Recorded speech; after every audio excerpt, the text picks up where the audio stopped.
wasaaradda xanaanada xoolaha iyo kalluumaysiga Soomaaliland ayaa dadkii xooluhu ka baxeen ee ku dhaqan deegaanka Libigoon ee gobolka Togdheer u qaybisay xoolo gaadhaya ku neef oo ariya xoolahaas oo ay ka faa'iideysan doonaan 100 qoys oo kamid ah dadka ku dhaqan deegaankaasi Libigoon ee ay saameynta ku yeelatay abaartii ka dhacday Soomaaliland isduwaha wasaaradda xanaanada xoolaha iyo kalluumaysiga gobolka Togdheer Dr. Cabdi Muuse Jaamac Hindi ayaa wasaaradda xanaanada xoolaha iyo kalluumaysiga Soomaaliland uga mahadnaqay mashruucan lagu xoolayn dadka ay saameeyeen abaarihii ka dhacay dalku maanta waxaan halkan ku guddoonsiinaynaa deegaanka Libigoon 100 qoys oo xoolo la siin doono min 10 neef oo isugu jira idiyariyo arigaas oo ariga aad arkaysaan ee quruxda leh oo ari dhammaan wada riman oo dhalaya ma sha Allah waa aad bay u qurux badan tahay laakiin maanta deeqdani waxay ka timi qaranka Jamhuuriyadda Soomaaliland oo wakiil ka yahay wasiirka wasaaradda xanaanada xoolaha wasiir Sulub runtii aad iyo aad bay sharaf u tahay in maanta aad naga gudoomataan xoolahan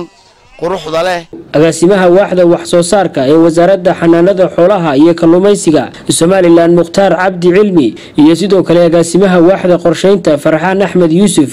ayaa iyaguna u mahadnaqay wasiirka wasaaradda xanaanada xoolaha iyo guud ahaanba xukuumadda Soomaaliland runtii farxad bay noo tahay ka wasaarad ahaan in aanu maanta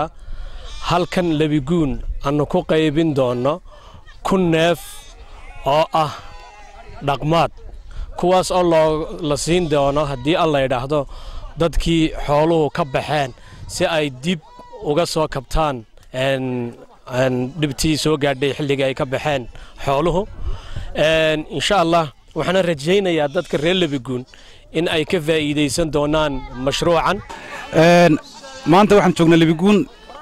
ujeedada ugu weyn oo joognaana waxa weeye inaanu ka qaybino qayb kamid ah xoolihii ay qaybinaysay wasaaradda xanaanada xoolaha iyo horumarinta kalluumaysiga oo ah xoolo loo qaybinayo dadkii xooluhu ay ka baxeen ee xoolo dhaqatada ah sida hore loo sheegay maanta waxaan laga qaybinayaa ku neef oo loo qaybinayo 100 qoys oo hore u ahaa xoolo dhaqato xoolo ka baxeen mashruucan wuxuu qayb ka yahay mashruuc ballaaran oo gobolada kala duwan ee Soomaaliland laga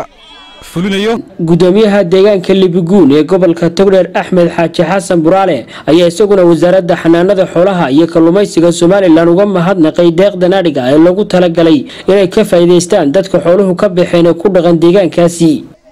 waxaan u mahadcelinaynaa dawladda gaar ahaan wasaaradda xanaanada xoolaha iyo hay'adaha dawliga la shaqeeya